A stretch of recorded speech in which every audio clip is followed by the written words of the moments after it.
नमस्कार दोस्तों, मेरा नाम है गिरीश शर्मा और आप देख रहे हैं द पॉलिटिक्स अफेयर। देखो, 4 से 5 तारीख यानी कि ये पूरा सप्ताह इंडिया के लिए एक बहुत ही बड़ा टेस्टिंग ग्राउंड है।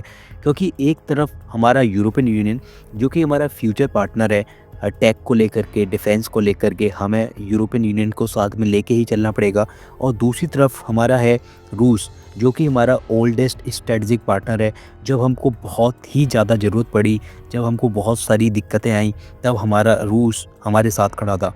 लेकिन अभी के लिए जो ये प्रेसिडेंट है पुतिन है, वो इंडिया को विजिट करने वाले हैं 4 से 5 तारीख को। और जस्ट इस विजिट से पहले ही यूरोप ने इंडिया को एक कड़ा संदेश दिया है। उसने कहा है कि जैसे इंडिया अपनी सिक्योरिटी को माइंड में रखेगा ना, जब वह रूस के साथ में डील साइन कर रहा होगा अपनी डिफेंस की या फिर न्यूक्लियर को लेकर, साथ ही साथ हमारी यानी यूरोप की सिक्योरिटी को भी माइंड में रखे। जैसा कि आप यहाँ पे पढ़ पा रहे होगे कि exact India to keep European security interest in mind. Main event है हमारी, वो क्या है? देखो, आपको पता होगा कि 4 से 5 दिसंबर को हमारे भारत में व्लादिमीर पुतिन आ रहे हैं। और ये एक एनुअल समिट है इंडिया और रूस की। ऐसा नहीं है कि जस्ट हमने किसी, जैसे कि आपको पता होगा कि राइट नाउ हमारे जो यूएसए के साथ में रिलेशन अच्छे नहीं चल रहे, तो रूस पे यानी कि यूएसए पे प्रेशर बनाने के लिए हम ये विजिट करवा रहे हैं। हाँ, ऐसा हो सकता है, लेकिन ऑफिशियली ऐसा नहीं है। हमने ऑफिशियली, ये एक एनुअल समिट है जो कि हर साल इंडिया और रूस के बीच में हुआ करती है। तो ये जो विजिट है ना, दो दिन की होने वाली है, यानी थर्सडे और फ्राइडे को ये विजिट होगी।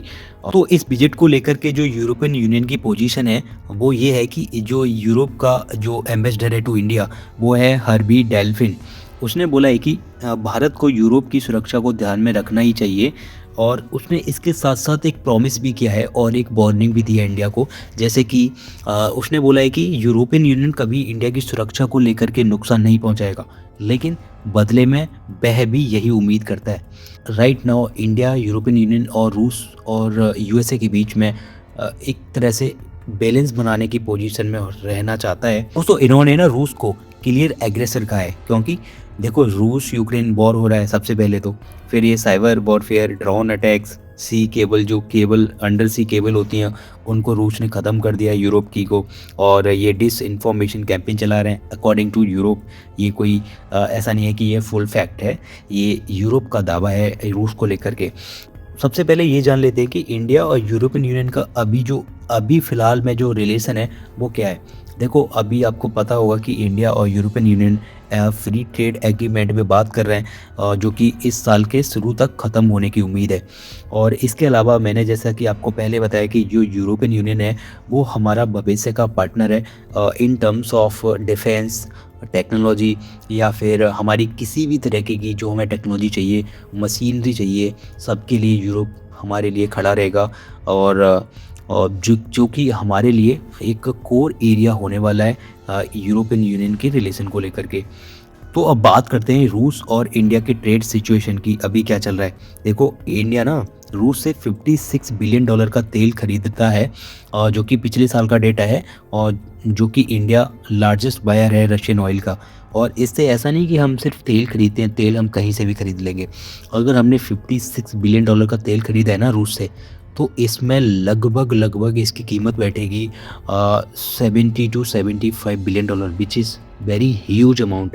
अगर ये कहीं और से खरीदते तो हमको ये एक्स्ट्रा अमाउंट पे करना पड़ता, जिससे हमारी इकोनॉमी को डायरेक्ट झटका होता। तो ये इसीलिए रूस हमारे लिए इम्पोर्टेंट हो जाता है। और हमको सबसे पहले ये भी देखना पड़ेगा कि रूस से जो हम ट्रेड कर रहे हैं, तो और एक तरफ जो अमेरिका है वो एक तरफ हम पे पेनल्टी लगा रहा है, और जो कि उसने लगाई हुई है 25% का जो उसने टैरिफ है वो बढ़ा दिया था। उसने रीज़न बताया था कि आप रूस से तेल खरीद रहे हो, इस वजह से हमने ये टैरिफ लगाया, which is largest in the world. यानी इतना टैरिफ किसी भी और कंट्री पर नहीं लगाया गया है। तो हमको ये देखना पड़ेगा कि एक तरफ तो हम रूस से तेल खरीद रहे हैं, एक तरफ हम पे अमेरिका टैरिफ लगा रहा है, तो हमारी इकोनॉमी को कहाँ पे ज़्यादा प्रॉफिट हो रहा है। और अगर हमको थोड़ा सा स्लाइटली प्रॉफिट जिधर भी दिखेगा, हमको थोड़ा सा, जैसे अगर हमें लगा कि जो अमेरिका की पॉलिसियाँ हैं या सैंक्शन है हमको ज़्यादा नुकसान पहुंचा रही है, तो हमको मे बी जो कि बिल्कुल हमारे गवर्नमेंट को एक बार ज़रूर सोचना पड़ेगा कि हमको अमेरिका के साथ जाना चाहिए या रूस के साथ जाना चाहिए। और अभी इंडिया जो है बैलेंस बनाना चाह रहा है, लेकिन अभी देखो फ्यूचर अभी अभी तक तो इंडिया इसमें सक्सेसफुल है, लेकिन आगे मेरे को इसमें हर्डल दिखाई दे रहे हैं। तो देखो अभी मैं बात करूं रूस यूक्रेन वॉर की, जो कि अगर ये ख़त्म हो गया तो इंडिया यूरोपियन यूनियन और यूएस और रशिया के बीच में बैलेंस बनाने में सफल रहेगा। अगर ये वॉर चलता रहा तो ये इंडिया के लिए भी बहुत बड़ा हर्डल क्रिएट करेगा, क्योंकि फिर इंडिया को मे बी एक साइड चूज़ करनी पड़ेगी, वेदर हमारी तरफ चाहे हम रूस की तरफ जाएं या फिर हम यूएसए की तरफ जाएं। बिकॉज ऑफ दिस अगर ये वॉर आगे बढ़ा तो ये बहुत ही ज़्यादा भीषण होगा। ऐसा नहीं होगा जैसे अभी चल रहा है, बहुत ये एक्सलेट होगा, यानी अमेरिका भी इसमें कूद सकता है। अगर ये कूदा तो ये बहुत भीषण युद्ध हो जाएगा, फिर हमको कोई ना कोई साइड चूज़ ही करनी पड़ेगी। अगर मैं इस युद्ध की बात करूं तो ये 2022 से चल रहा है, फरवरी से, यानी कि लगभग 3 साल होने जा रही हैं इस युद्ध को लेकर के। बल्कि मैं फरवरी में बोलूँ तो 2026 तक इसको 4 साल हो जाएंगे, which is very long time यार। जिसको लेकर के जैसे कि आपको पता है कि वेस्ट ने रूस को बैंकिंग सिस्टम से निकाल दिया था, और जिसको लेकर के रूस काफ़ी ज़्यादा नर्वस भी था। इस युद्ध को लेकर के अपडेट क्या है, देखो पीस नेगोशिएशन तो चल ही रही हैं, और रूस ने यूएसए को 28 पॉइंट का प्लान भी पेश किया था, लेकिन इस प्लान में शामिल था यूक्रेन की टेरिटरी जो रूस ने एक्वायर कर ली है, वो नहीं मिलेगी वापस। और फिर जिसको लेकर के ये चीज़ें अटक गई थी, उसके बाद 90 पॉइंट का प्लान आया, और जिसको लेकर के अभी मोदी और पुतिन इस पर बात भी कर सकते हैं। अब बात करते हैं कि हमारा जो ये समिट होने वाला है, इसका मेन एजेंडा क्या होने वाला है। देखो हमारा इसमें सबसे पहले मेन एजेंडा होगा इंडिया यूएस की डिफेंस पार्टनरशिप। इसमें हमारे SU-57 हो या फिर S-500 या फिर S-400 की मिसाइल्स, या फिर एक हमने यहाँ पे रडार ख़रीदी थी जो कि 4000 किलोमीटर तक किसी भी ऑब्जेक्ट को डिटेक्ट कर सकती है, विच इज़ मतलब बहुत ही ज़्यादा महंगी और एडवांस रडार थी वो।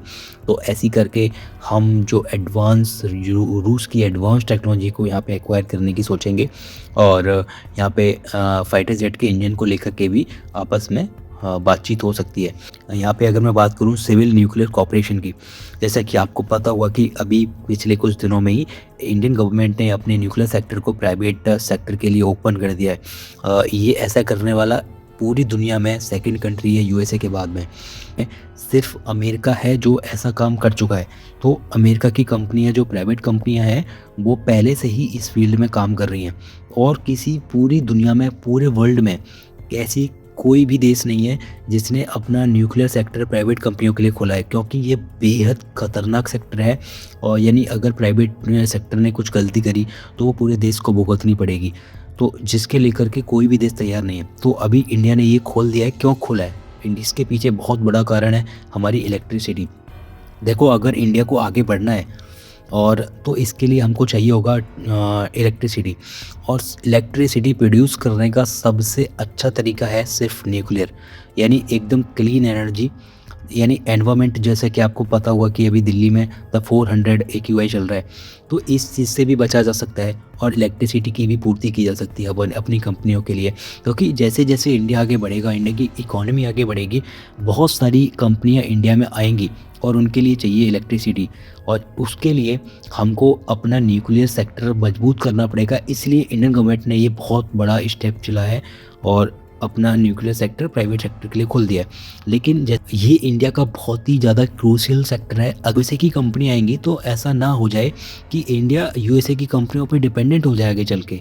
तो इसीलिए इंडिया चाहेगा कि इसमें रूस भी आए, चाहे बेशक अपनी पब्लिक कंपनी लेकर के आए, लेकिन रूस भी आना चाहिए इसमें, ताकि हमारी निर्भरता है वो डाइवर्स रहे। यानी आज अमेरिका हमको आंख दिखाएगा तो हम रूस से वो चीज़ें ले लेंगे या फिर अदर कंट्री से ले लेंगे। इसीलिए ये सेक्टर बहुत ज़्यादा इंपॉर्टेंट होने वाला है। अगर मैं बात करूँ ट्रेड को लेकर के, तो इस ट्रेड को लेकर के बात होगी कि सैंक्शन प्रूफ ट्रेड कैसे बनाया जाए। क्योंकि देखो मैंने जैसा कि आपको बोला कि जैसे रूस और अमेरिका या रूस और इंडिया आपस में ट्रेड कर रहे हैं, तो हमारी इकोनॉमी को, जैसे कि हम रूस से तेल खरीद रहे हैं तो वो तेल हमारी इकोनॉमी के लिए बहुत ज़्यादा बेनिफिशियल है, तो हम कैसे भी करके ख़रीदेंगे। लेकिन हमको सैंक्शन से भी बचना है यार, क्योंकि अभी हम डेवलपिंग कंट्री हैं, अभी हमारे पास इतने सैंक्शन लग जाएंगे तो हमारी कम जो इकॉनमी है वो कोलैप्स कर जाएगी। तो हमको सैंक्शन फ्री, यानी कि हम पे सैंक्शन का कोई असर ही ना पड़े, तो वो कैसे होगा? बस जो ओपन ट्रेड है उसमें डॉलर का यूज़ करना बंद कर दो। तो वो कैसे कर सकते हैं? यानी जो ट्रेड हो रहा है हमारे दोनों कंट्रियों के बीच में वो लोकल करेंसी में हो सकता है, जैसे कि रूस का रूबल, इंडिया का रुपी। रूस को कोई सामान चाहिए तो हमारा रुपी यूज कर ले, हमको कोई चाहिए तो हम रूस को रूबल दे देंगे। ऐसे करके बातचीत होंगी कि सैंक्शन प्रूफ कैसे बनाया जाए अपने ट्रेड को। और ऑब्वियसली रूस यूक्रेन युद्ध पे जो भी अभी स्थिति है उसको लेकर के इंडिया अपडेट लेगा रूस से, और ऑयल सप्लाई को लेकर के, पेमेंट सिस्टम को लेकर के, फ्यूचर मैकेनिज़्म, इस पे तो बातचीत होंगी, ठीक है।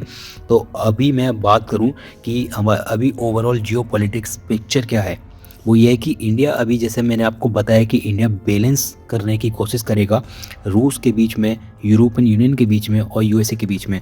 रूस जो कि हमारा ओल्ड स्ट्रेटेजिक पार्टनर है, जब हमको बहुत ज़्यादा 1971 में जब हमको बहुत ज़्यादा रूस की ज़रूरत थी तब रूस हमारे सामने आया, मतलब खुल करके रूस ने सपोर्ट किया है अभी तक इंडिया को। जब हमारा बहुत ही विपरीत समय आया था तब रूस हमारे साथ खड़ा था, अब वही इंडिया कर रहा है। जब कोई पूरे वर्ल्ड में कोई रूस के साथ नहीं खड़ा, तब इंडिया आज भी यूएसए के सैंक्शन झेल रहे हैं लेकिन रूस के साथ में खड़ा है। यानी हमारी जो ये स्ट्रेटेजिक पार्टनरशिप है वो एकदम मतलब फीलिंग्स पे भी चलती है, रूल्स पे भी चलती है, और सबसे बड़ी बात भरोसे पे चलती है। बिलीफ सिस्टम इन दोनों कंट्रियों का बहुत ही ज़्यादा तगड़ा है। अगर मैं यूरोपियन यूनियन की बात करूं तो यूरोपियन यूनियन ना हमारा मेजर ट्रेड पार्टनर है और टेक पार्टनर भी है। अगर हमको टेक्नोलॉजी चाहिए आगे, जो कि हमको चाहिए ही चाहिए, क्योंकि यूरोपियन यूनियन ही है जो हमको टेक ट्रांसफ़र कर सकता है। America which is not reliable अभी के लिए, जैसा कि आपने तेजस के इंजन को लेकर के भी देखा, यूएसए पे कोई विश्वास नहीं कर सकता। तो ईयू ये बेस्ट पार्टनर रहेगा अगर टेक की बात करें। और यूएसए की अगर मैं बात करूं तो यूएसए हमारा मेजर स्ट्रेटेजिक पार्टनर है। स्ट्रेटेजिक पार्टनर बोलें तो जब हम बात करें चाइना की, तो हमारे काम में कौन आएगा? सिर्फ अमेरिका। तो हमको सभी को लेकर के साथ में लेकर चलना पड़ेगा, और ये हमारा इकोनॉमिक पार्टनर है। इकोनॉमिक पार्टनर ऐसे है कि हमारा जो 10 to 20% जो व्यापार है वो सिर्फ और सिर्फ अमेरिका से होता है, और वो बेनिफिशियल भी है। मतलब हमारा ट्रेड सरप्लस, हमारा यूएसए के साथ में ट्रेड सरप्लस जाता है, यानी हमारा जो ट्रेड है यूएसए के साथ में वो सरप्लस है, और जबकि चाइना के साथ में हम नेगेटिव में जाते हैं। तो फाइनली यूरोपियन यूनियन का जो संदेश है इंडिया को लेकर के, मे बी इंडिया इस पे ध्यान दे, और मेरे हिसाब से ध्यान देना भी चाहिए, बिकॉज़ हमें अपना फ्यूचर भी सिक्योर करना है प्रेजेंट को लेकर के। और दोस्तों आपका इस पे क्या व्यू पॉइंट है, प्लीज़ कमेंट ज़रूर करना, और चैनल को सब्सक्राइब करना तो बिल्कुल मत भूलना।